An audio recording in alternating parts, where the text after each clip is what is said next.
আমরা ঘোরার জন্য এসেছিলাম, তার মধ্যে দেখছি যে জামের গাছ। তো প্রায় আমরা 2010 সালে বা 11 সালে আমরা খেয়েছিলাম জাম। আর তারপর থেকে আমরা খাইনি, যেহেতু পড়াশোনায় ব্যস্ত ছিলাম আরও কিছু। তো আমার বন্ধু বলছে তো আমাকে একটু সাহায্য করবি, আই একটু ঠেলে দিবি। তো তাই জন্য আমি ঠেলার জন্য চলে এসলাম। আর এখন আমার বন্ধুকে ঠেলছি। তো বন্ধু বলছে গাছটা বন্ধু বলছে যে অনেকটাই লম্বা গাছটা হয়ে গেছে, তাই জন্য চড়া যাচ্ছে না। আর আমাদের ওই দিকে ছিল একটা গাছ, সেই গাছে আমরা খেতাম জাম। আর সেই গাছটা কাটার পরে আমরা তারপর তারপর থেকে আর খাইনি। আর কিনে খেয়ে কী মজা পাবো গাইস। আর বন্ধু এদিকে হাই দেখাই দিল। তো গাইস কি বলবো, বন্ধু বলছে যে গাছটা অনেকই পিছলা হচ্ছে।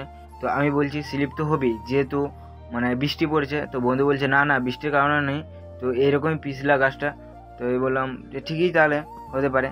আর এইদিকে বন্ধু দিচ্ছিল জাম, আর আমি এইদিকে বিশ্বকাপ ক্যাচ করেছিলাম, যেরকম সূর্যকুমার যাদব করেছিল ক্যাচ T20। তো সেই রকম আমিও বর্ডারের পাশে গিয়ে ক্যাচ করছি।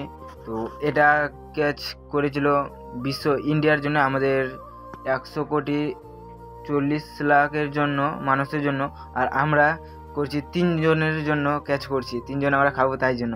তো প্রায় পেকে গেছে অনেকই, তো ছুটে উঠে পড়েছে যখন ক্যাচ করছে। আর আমাদের ক্যামেরাটা কালো হয়ে যাচ্ছে, যেহেতু ওয়েদারটা একটু খারাপ আছে, কি বলবো। আর ওইদিকে বন্ধু বলছে যে তোরা যাচ্ছে না, আর বলছে যে জামের ঠালগুলো অনেকই শক্ত। তো আমি বলছি হ্যাঁ শক্ত হবেই জামের গাছ, যেহেতু গাছ আমি গাছে এই জন্যই আমি চড়ি না গাইস, যেহেতু আমি পড়ে গেছিলাম গাছ থেকে। তো বন্ধু বলছে তুই ক্যামেরাটা ধরবি তো ধর, নাহলে ধরে যাবে না। এক হাতে জাম ধরবো না, এক হাতে ক্যামেরা ধরবো। তাই জন্য বন্ধু বললো যে ক্যামেরাটা তুললে। তো আমি ক্যামেরাটা নিয়ে নেবো আর চলে আসছো। আপনি কিছু বলেন তিরন, দেখো আমাদের জাম খেতে গেল।